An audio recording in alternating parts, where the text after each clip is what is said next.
Shalom saudara yang kasih Tuhan. Tuhan berdiam di atas gunungnya, gunung kudusnya. Artinya di sini dikatakan mari kita membangun diri kita. Bukan turun tetapi membangun. Naik ke gunung artinya meningkatkan iman kita. Kita berjalan dalam perjalanan iman dan rohani kita. Kenapa saudara? Kata gunung Tuhan itu disitulah Tuhan ada.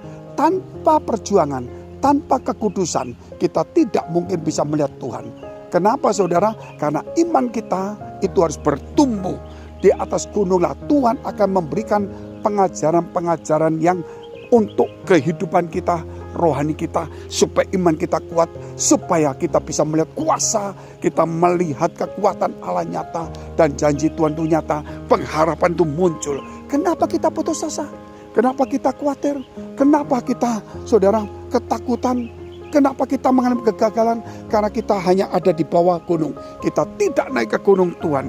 Sebab itu dikatakan Sakaria pasal 8 ayat 3. Berfirmanlah Tuhan, aku akan kembali ke Sion dan akan diam di tengah-tengah Yerusalem.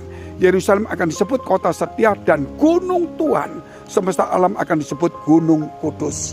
Saudara yang dikasihi Tuhan, tidak mungkin tidak, saudara, bahwa gereja kita itu bukan di gunung, tapi itulah gunung kudus. Artinya di sini mari kita naik iman kita. Jangan turun saudara. Kenapa? Karena kita turun, musuh begitu banyak, bencana begitu banyak, persoalan akan menanti kita. Tetapi ketika kita naik, yang kita lihat hanya kemuliaan Tuhan, maka kita akan melihat bagaimana Tuhan bekerja dalam hidup kita. Maka masalah yang kita hadapi, persoalan yang kita hadapin, saudara, di hadapan Tuhan bukan persoalan. Maka kita akan melihat di situ bahwa Tuhan itu ya dan amin. Dia nyata ada di dalam kehidupan kita. Saudara, tanpa ragu-ragu, jelas sebagai orang percaya yang ikut ajaran Tuhan, bagaimana dia membangkitkan orang mati, meneduhkan taufan, mengubah air menjadi anggur, apalagi hidupmu hari ini. Tuhan itu ada dan nyata. Dia ada di dalam hati kita. Sebab itu saudara, hati kita adalah gunung kudus. Hati kita adalah tempat kudus. Jaga hati kita menjadi murni, suci. Saudara, hati kita menjadi tulus. Sampai jumpa. Tuhan Yesus memberkati.